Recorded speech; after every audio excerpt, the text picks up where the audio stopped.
ملت اسلامیہ اللہ کا مقدس پیغمبر حضرت ابراہیم علیہ السلام چلے جا رہے ہیں، پیار کی باتیں کرتے ہوئے چلے جا رہے ہیں، سنسان جنگل آ جاتا ہے، ایک پہاڑی آ جاتی ہے، اس پہاڑی کے اندر رک جاتے ہیں، اپنے لفظ جگر سے اپنے ارادے کو بیان کر دیتے ہیں، اے میرے لفظ جگر، اے میرے نور نظر، میں نے خواب دیکھا ہے کہ میں تجھے اللہ کی راہ میں قربان کر رہا ہوں۔ برادران ملت اسلامیہ، قربان چاہیے حضرت اسماعیل علیہ السلام کے جواب پر جب حضرت ابراہیم علیہ السلام نے ارشاد فرمایا، اے میرے بیٹے، میں نے ایسا خواب دیکھا ہے کہ میں تجھے اللہ کی راہ میں قربان کر رہا ہوں، تو بیٹے نے کتنا پیارا جواب دیا ہے، کتنا اچھا جواب دیا ہے۔ آپ عرض کرتے ہیں، اے میرے ابا جان، آپ کو جو حکم ملا ہے اسے آپ بلا خوف و قدر پورا کر دیجئے، مجھے صابر و شاکر پائیں گے۔ برادران ملت اسلامیہ، اتنا کہنے کے بعد حضرت اسماعیل علیہ السلام اپنے ابا جان کی بارگاہ میں عرض کرتے ہیں، اے میرے ابا جان، اے میرے ابا جان، مجھے ذبح کرنے سے پہلے، مجھے قربان کرنے سے پہلے میری کچھ شرطیں ہیں، میری کچھ وصیتیں ہیں، ان پہ عمل کر لیجیے۔ حضرت ابراہیم علیہ السلام نے ارشاد فرمایا، اے میرے لفظ جگر بتا، وہ تیری شرطیں کیا ہیں، وہ تیری وصیتیں کیا ہیں؟ حضرت اسماعیل علیہ السلام نے کی، ابا جان، مجھے قربان کرنے سے پہلے میرے ہاتھ اور پیروں کو اچھی طریقے سے باندھ دیجیے اور اپنی آنکھوں سے پٹی باندھ دیجیے، اور میری ایک شرط یہ بھی ہے کہ میرے قربان ہونے کی خبر میری مامتا کو مت بتا دینا، میری امی کو مت بتا دینا، تاکہ ہو سکتا ہے وہ صبر نہ کر سکے۔ برادران ملت اسلامیہ، یہ شرطیں سننے کے بعد حضرت ابراہیم علیہ السلام نے چھری کو تیز کیا اور آنکھ کے ہاتھ اور پیروں کو باندھ دیا اور اپنی آنکھوں سے پٹی کو باندھ لیا، اور پٹی کو باندھنے کے بعد اپنے لفظ جگر، اپنے نور نظر، حضرت ابراہیم علیہ السلام نے اپنے لفظ جگر کو ایک پہاڑ کی اوٹ پہ لٹا دیا، اور لٹانے کے بعد چھری کو نکالتے ہیں اور چھری چلانے کا کام کرتے ہیں۔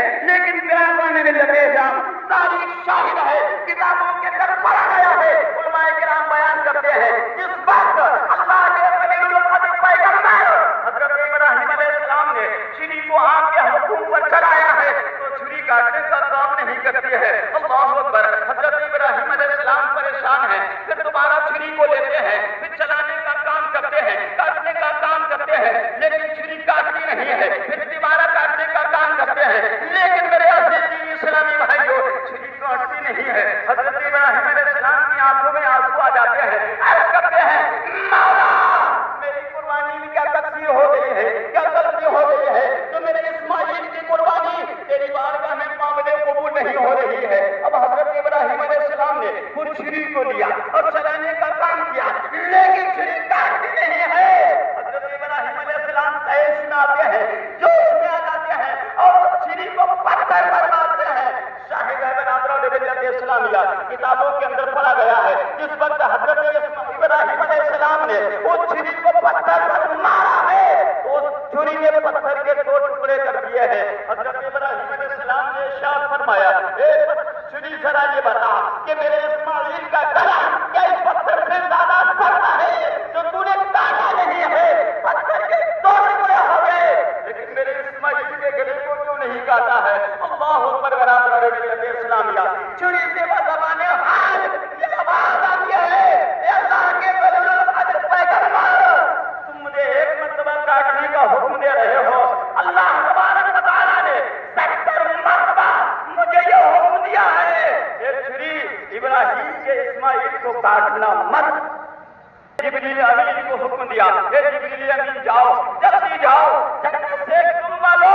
حضرت جبریل امین جاتے ہیں، جنت سے دمبا لیتے ہیں، اس مقام پر پہنچ جاتے ہیں جہاں پر اللہ کے خلیل القدر پیغمبر حضرت ابراہیم علیہ السلام اپنے لفظ جگر کو قربان کرنے کے لیے تیار ہیں۔ اس جگہ پہ پہنچتے ہیں، پہنچنے کے بعد دمبے کو نڈا دیتے ہیں، اسماعیل کو اٹھا لیتے ہیں، حکم ربی ہوتا ہے، اے میرے خلیل چھری کو چلائیے، چھری کو چلایا جاتا ہے، دمبا ذبح ہو جاتا ہے، آنکھوں سے پٹی کو کھولا جاتا ہے، کیا دیکھتے ہیں؟ دمبا ذبح پڑا ہوا ہے، اسماعیل ایک طرف کھڑے مسکرا رہے ہیں۔ برادران ملت اسلامیہ، یہ ہے قربانی جو سب سے پہلے اللہ کے خلیل القدر پیغمبر حضرت ابراہیم علیہ السلام نے کی ہے۔ ایک محبت تھی اپنے بیٹے سے، لیکن رب تبارک تبارک و تعالیٰ کا حکم تھا تو آپ اپنے بیٹوں کو قربان کرنے کے لیے تیار ہو۔ میرے عزیز اسلامی بھائیوں، یہی قربانی ہے آج ہم اور آپ جو بڑے اور بکرے کی شکل میں کر رہے ہیں۔ اللہ تعالیٰ ہمیں اور آپ کو جزائے خیر عطا فرمائے، اور ہمارے بھائی اس بات کو سنیں کہ جو صاحب نصاب ہیں وہ ہر سال اپنی قربانی کا انتظام کیا کریں، ہر سال اپنی قربانی کا انتظام کیا کریں۔ اللہ تعالیٰ کی بارگاہ میں دعا ہے کہ میں نے جو بھی بیان کیا ہے اس میں مجھ سے بیان کرنے میں کوئی لغزش، کوئی غلطی معنی یا لفظ ہوئی ہو، اللہ تعالیٰ کی بارگاہ میں پیارے آقا کا وسیلہ دے کر میں عرض کر رہا ہوں، مولا ان اغلال کو، ان خامیوں کو معاف فرما دے، اور اس روزے سعید کے صدقے میں اللہ تعالیٰ تمام سنی مسلمان بھائیوں کی جائز تمنا، جائز امور و مقاصد کو پورا فرمائے۔ کلمہ شریف پڑھیے، لا الہ الا اللہ محمد رسول اللہ